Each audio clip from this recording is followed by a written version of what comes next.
As always, when a new season starts, I kind of like a week or two before go over the list of things that are coming out, watch the trailers, decide what I'm going to watch, and go from there.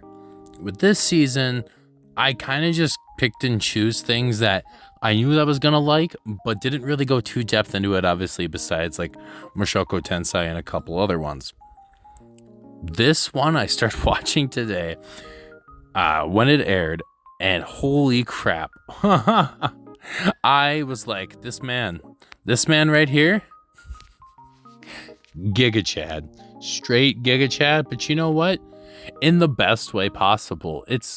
I can tell you right now that Wataru might be my character of the season for a male protagonist-esque type character. When you go into a school romance type of comedy thing, you get, your usual tropes and cliches and everything to go along with that. This one, particularly though, surprised me. Like, I just was kind of expecting, just like, guy kind of just fall in love with, likes a girl and just kind of annoys her, yada, yada. But what we got was this character who not necessarily even, he wants to date the main character, but he would be fine with just being a fan. And it's very refreshing because it almost makes him more of a realist in that sense. It almost feels like something that would actually happen versus, the man. We don't know. I don't know. I've never read the source material. The light novel is a mystery to me. However, I got a weird feeling this one's gonna end up really good. But with that being said out of the way, let's talk about this first episode, because a lot went on that kind of just set it up and popped it up perfect. Almost like those like Insta-Tens that they have nowadays. It was just like open the box, what the heck? Pop it up, boom. Here it is. This is awesome.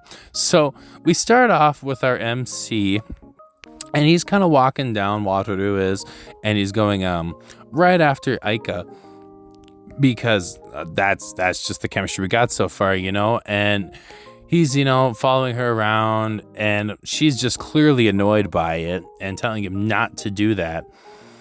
And right after that, we see the soccer ball pretty much just come flying right towards the man's face. Let's be honest here. And nothing special about the guy. He's just, blue-eyed, brunette, average high school student. Nothing really sticks out about him as a character that's like defining him. If I just like lined up 10 characters in a row, you probably wouldn't know too much. But he's got the soccer ball flying in his face, and we come to find out that everybody thinks he's a stalker because, well, I guess he kind of is, because the way that we see so far that Aika is reciprocating these feelings is that she doesn't want him around. And he thinks like she's a god, like the best thing since like sliced bread.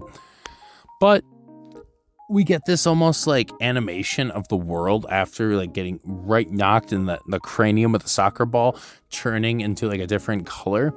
Like almost something just clicked in his brain right after that. And of course she checks on him with this nice tsundere attitude and asks, if he's okay. And, this wouldn't happen if he didn't stalk her, along those lines.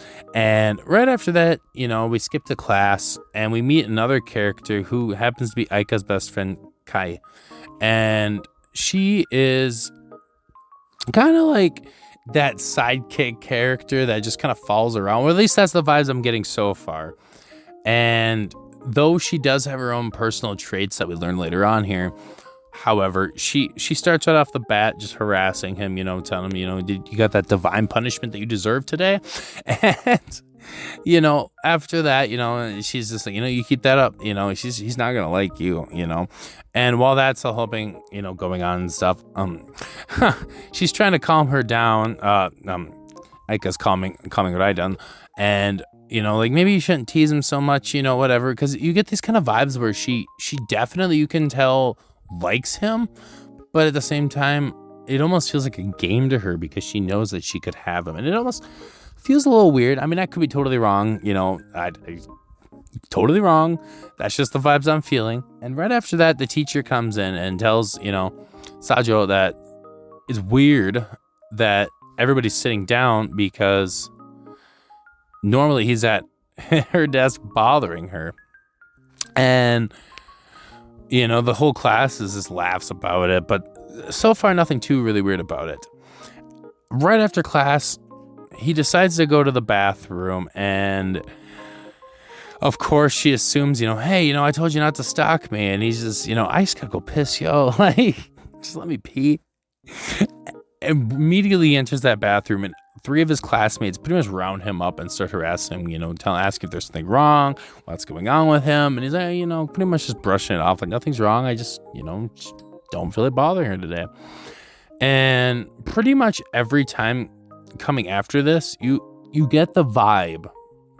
You get that vibe that clearly Aika likes him. And however, doesn't reciprocate it very well. Because it's lunchtime now, and he's going to go get something to eat. And of course, she asks him again where he's going. And, he tells her, this is the same thing as usual. Go into the cafeteria, go get something to eat. And the class is like, wondering if something happened to him because he got rejected or something along those lines. And nobody really knows what's going on in his head at the moment. But while he's eating lunch, we get to meet yet another character named Aizawa. And she's this cute little girl with this kind of like energetic, kind of like happy yet realistic personality. And just kind of bothers him, just kind of asks if this is who he is. And he says, yeah, asking her what she wants. And she doesn't really want much and just disappears. So far, nothing too weird. He gets back to class and he's getting choked out, right? He's the same kid that was in the bathroom just choking him out. This poor guy takes so much abuse. And so Aizawa comes to his classroom again and they ask who she is. And she's kind of playing this like card. We don't know what really at this point, but she's playing a card for sure. And the other 2 come in and when Aika and Kai come in, they're giving this look, right? There's just this look of like, obviously Aika looks pissed and Rei looks just not happy, but we move on. And we get to gym class, and of course he's paying attention to Aika, but he gets hit in the head, or not in the head, the hand. But clearly this guy needs to stop looking at girls and pay more attention to balls, because this man just clips, balls are attracted to him. And right after that, we get to him washing his face off with a towel, and Kai is just kind of like, you've been kind of quiet, whatever the hell's going on, whatever. And so she apparently, within the last, who knows how long, just decides to she's like, I did some detective work, because clearly something was bothering them about this whole situation. And Aizawa, we find out, has a boyfriend that's a year older than them. And so our main character goes to kind of check this guy out, and they're having this conversation about who they would want to get chewed out by. And just like everybody else in school, he said he'd want to get chewed up by Aika because everybody loves this woman. And somehow Aizawa found out, and we'll get into that in a minute. However, we get back to the classroom, and he's talking about just how weird life is, and he's getting kind of chewed out as per usual. And Aizawa shows up again, and Lai just starts chewing her out about her life, good for you. Your boyfriend was a piece of shit, yada, yada, yada. And, she's not blaming him. She's kind of more or less blaming herself. And right after that, she's defending her ex-boyfriend, telling her, don't badmouth him so much. Clearly she still has feelings for her ex-boyfriend. But at this point in time, we're going to find out about the whole, what he said, because she runs off. And when she runs off, Sajo goes back and he's just like, he apologizes for them. He has nothing to apologize for whatsoever, because he didn't do anything with that conversation to harass her boyfriend or anything. And she kind of like makes this point. Aizawa goes, you don't talk about Natsukawa-san very often when you're around me. And she's like, well, why is that? And he kind of pretty much goes off about how the fact that, our quote unquote romance per se is like, he's learned that when you're with other women, you don't talk about other women.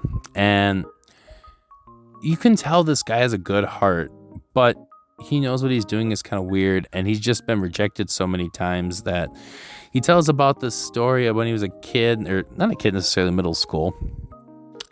He asked this girl out and she said no, and then she had a boyfriend, and they start harassing him, and he punches him and he falls to the ground. And we find out that apparently Aika picked him up and pretty much slapped him in the face, but because he landed in her boobs, but that was a joke. But she did pick him up and apologized, or told them that you shouldn't make fun of someone for liking somebody, and pretty much after that he comes to defend Aizawa's boyfriend, saying he probably doesn't even like her whatsoever. Guys just kind of say stuff like that, and we go to the next day and we find out that Aizawa is actually back with her boyfriend again. And so, of course, Rai is just harassing him again. And not only did you get turned down by the girl you've been trying to get forever, but the other girl went back to her boyfriend. He's like, whatever, it's for the best. And of course, we see this is when things start to get really kind of like obvious, but we see in Aika's eyes that she's like really feeling for this poor guy and everything that he's going through mentally at this point in time. And so they're talking a little bit, and the class is like harassing him, and he's pretty much just blowing it off like, could you guys leave us alone? We're kind of in the middle of a divorce. And it's really funny to play on it, but at the same time, it's kind of sad. But we go to his house later in the night, and he's home alone, and he gets a ring on the doorbell, and it happens to be Aika-san, and she's just kind of like looking with this awkward, like sad look on her face. And so he asks her, do you have something to talk about? Because obviously you wouldn't just normally stop by. And she's like, yeah, I kind of do, And she's talking about how he's been off lately and asking, if something's going on in his life, and because he's being reasonable. And he's pretty much like, yeah, nothing really happened, But the irony is, she's like, normally you're weird, and it's weird that you're not being weird. And I really love that quote. That's like, I think I'll probably use that for something along those lines for the title of this video. And if I did, you'll see it and you'll go, But right after that, we come to find out that his sister is she got home and she's kind of been eavesdropping on this whole conversation going on. And she listens to a good part of it until she just randomly kind of barges in, kind of like acting natural, like nothing ever really happened. And she's asking for a drink. She had a long day. And she asks who this girl was, because obviously he just doesn't bring girls home. And, he tells her, she just stopped by. She just had some business. And right after that, we come to find out that his older sister, who is named Kade, is the student council. I can't remember if she's president. I think she's president. I know she's at least part of it, but I think she's president. And so, he offers to walk her home, and he's walking her home, and she's like kind of like wondering, what he was going to say before his sister walked in.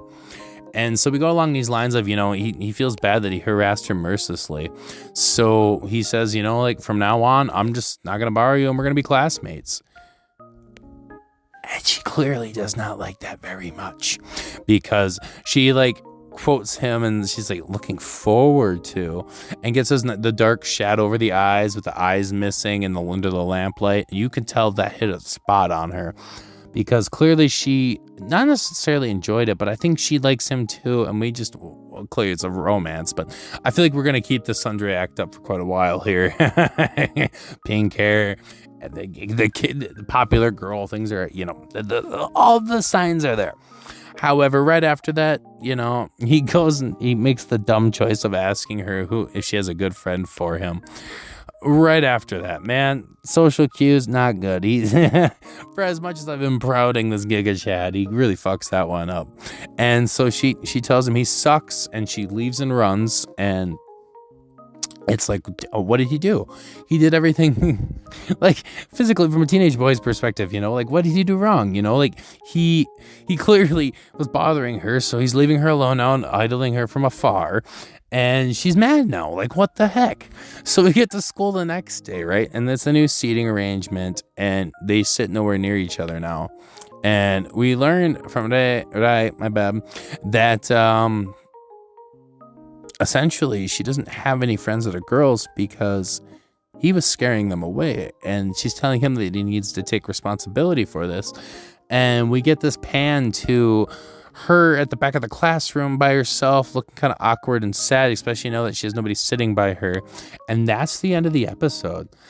Honestly, this one's probably, if it keeps going in this really good animation, storyline, and just overall awesomeness, I think this one's going to be one of my top series for the show, series for the season. And I'm very highly looking forward to continuing this one. We will see, though. Time will tell. I have seen many rom-coms like that have just ended up being shit rushed endings. But this one, I have faith in it. It really shocked me. But other than that, that's about all I got. So if you guys have anything to talk about in the comments or any corrections or anything, or opinions, leave them down below in the comments. If you enjoyed this video, I'd appreciate it if you left a like. And hey, if you're feeling real generous, hit that subscribe button. It means a lot to me. And with that out of the way and everything being said and done, I guess we'll see y'all in the next video. This has been Squids, and I'll talk to y'all later. Peace.